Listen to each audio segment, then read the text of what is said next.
سعد محترم، بسا اوقات لوگ یہ بات کرتے ہیں کہ مولوی حضرات معاشرتی ترقی میں رکاوٹ ہے۔ ہوں۔ اگر یہ مولوی حضرات نہ ہوتے تو معاشرہ بہت ترقی کرتا۔ اس حوالے سے کچھ ارشاد فرما دیں۔ جی واقعی اس طرح لوگ سوال کرتے ہیں کہ جی مولوی نہ ہوتے تو معاشرہ ترقی کر جاتا، یہ مولوی جو ہے وہ معاشرے کی ترقی میں رکاوٹ ہے۔ اب ایسے لوگوں سے ہمارا سوال یہ بنتا ہے کہ یہ اسمبلیوں میں جو بیٹھنے والے لوگ ہیں یہ سارے کیا مولوی حضرات ہیں؟ کیا یہ کسی مدرسے سے فارغ التحصیل ہے؟ اسی طرح یہ بڑی بڑی پوسٹوں پر بیٹھ کر رشوت کا بازار گرم کرنے والے لوگ کیا یہ سب مولوی ہیں؟ کیا یہ کسی مدرسے سے فارغ التحصیل ہے؟ اسی طرح مارکیٹوں میں بیٹھ کر یہ بڑے بڑے تاجر حضرات جو ذخیرہ اندوزی کرتے ہیں، ملاوٹ کرتے ہیں، 2 نمبر چیزیں بیچ رہے ہوتے ہیں، کیا یہ سب مولوی ہیں؟ کیا یہ کسی مدرسے سے فارغ التحصیل ہے؟ اسی طرح بڑے بڑے میڈیکل ہاسپٹلز کے اندر بیٹھ کر میڈیسن کمپنیوں سے بڑی بڑی آفر لینے کے چکروں کے اندر ایک غریب کی پرچی پر دوائیوں کے انبار لکھ کر دینے والے اور اپنا بینک بیلنس بڑھانے والے لوگ، کیا یہ سب مولوی ہیں؟ کیا یہ کسی مدرسے سے فارغ التحصیل ہے؟ آپ کہیں گے کہ واقعی یہ تو مولوی نہیں ہے، یہ تو کسی مدرسے سے فارغ نہیں ہے، بلکہ یہ تو کالج اور یونیورسٹی سے پڑھے ہوئے لوگ ہیں۔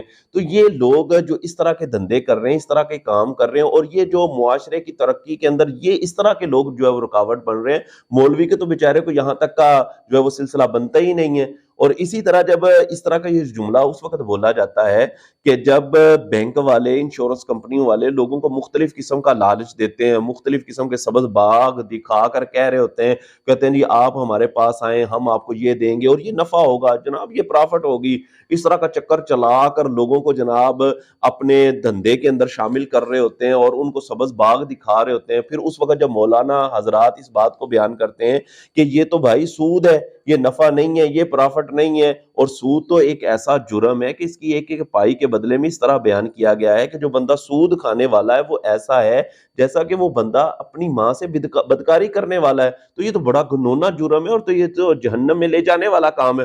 تو اس وقت یہ لبرل لوگ اور اس طرح سیکولرزم سوچ رکھنے والے لوگ جو ہے وہ یہ کہتے ہیں جی مولوی معاشرے کی ترقی میں رکاوٹ بن رہا ہے، مولوی ترقی نہیں کرنے دے رہا۔ او بھائی، مولوی ترقی کرنے سے تمہیں کون سا روک رہا ہے؟ مولوی کہہ رہا ہے کہ ناجائز کام نہ کرو اور جہنم کے ایندھن بننے کی طرف نہ چلو۔ اور اسی طرح یہ جملہ اس وقت بھی بولا جاتا ہے کہ جب عورت بے پردہ ہو کر بازار میں پھرتی ہے، بے پردہ ہو کر جناب سیر و تفریح کے لیے نکلتی ہے اور سیرگاہوں میں پھر رہی ہوتی ہے اور وہ اپنے حسن کی نمائش کروا رہی ہوتی ہے، اس وقت جب مولانا حضرات اس بات کو بیان کرتے ہیں کہ یہ بے پردگی روکو، عورت کی عزت اس طرح بے پردہ نکلنے میں نہیں ہے، بلکہ عورت کی عزت تو گھر میں اور گھر کی 4 دیواری کے اندر ہے، اور اس کے پردہ کرنے میں عورت کی عزت ہے۔ اور اس طرح اگر بے پردہ ہو کر عورت بازاروں کی زینت بنے گی، سیر و تفریح کے مقامات پر جا کر وہاں پر اپنے حسن کی نمائش کروائے گی، تو یہ تو سراسر عورت کی ذلت ہے۔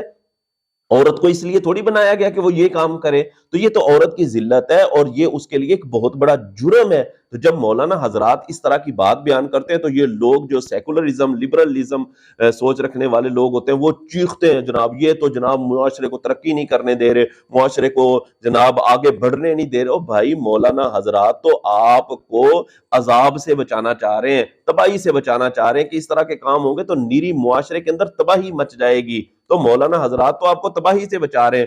اور اسی طرح یہ جو جملہ آپ نے کہا کہ مولانا حضرات جو ہے یہ ترقی نہیں کرنے دے رہے، رکاوٹ بن رہے ہیں، یہ اس وقت بھی کہا جاتا ہے کہ جب اسمبلیوں میں بیٹھنے والے لوگ جو ہے وہ ناموس رسالت اور اسی طرح ختم نبوت کے جو بل ہیں ان میں ترمیم کریں نا، اور مولانا حضرات سراپا احتجاج ہوں کہ یہ تم کیا کرنے لگے ہو، اس سے تمہاری آخرت خراب ہو جائے گی، تو اس وقت بھی یہی لوگ اٹھ کر چیختے ہیں، چیخیں مارنے لگ جاتے ہیں کہ مولانا حضرات کو پتہ نہیں کیا ہو گیا، یہ رکاوٹ بن رہے ہیں، معاشرے کو ترقی نہیں کرنے دے رہے۔ تو یہ معاشرے کی ترقی کے اندر رکاوٹ ہے، حالانکہ مولانا حضرات تو تمہیں تباہی سے، بربادی سے بچانا چاہ رہے ہیں کہ اس طرح کے کام کرو گے تمہاری دنیا برباد ہو جائے گی، تمہارا اگلا مرحلہ یعنی آخرت والا مرحلہ جو ہے وہ برباد ہو جائے گا۔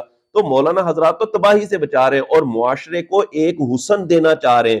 کیوں؟ وجہ یہ ہے کہ جب انسان مذہب کے مطابق زندگی گزارے گا تو ایسی صورت میں وہی زندگی انسانیت والی زندگی ہوگی۔ اگر مذہب سے بالاتر ہو کر، مذہب سے ماورا ہو کر انسان زندگی گزارے گا تو وہ انسانیت والی زندگی نہیں ہے، وہ تو حیوانوں والی زندگی ہے، بلکہ حیوانوں سے بھی بدتر زندگی ہے، کہ مذہب ایک قانون ہے، اللہ تبارک و تعالیٰ نے انسانوں کو بنایا تو اللہ تبارک و تعالیٰ نے انسانوں کی رہنمائی کے لیے اس طرح انسان نے زندگی کیسے گزارنی ہے اس کے لیے اللہ تبارک و تعالیٰ نے قانون بنائے ہیں، اور پھر ان قوانین کو سمجھانے کے لیے، احکام کو سمجھانے کے لیے اللہ تبارک و تعالیٰ نے انبیاء کرام علیہ الصلوۃ والسلام کو مبعوث فرمایا ہے۔ تو حقیقتاً انسان کی زندگی یہی ہے کہ انسان مذہب کے مطابق، دین اسلام کے مطابق زندگی گزارے۔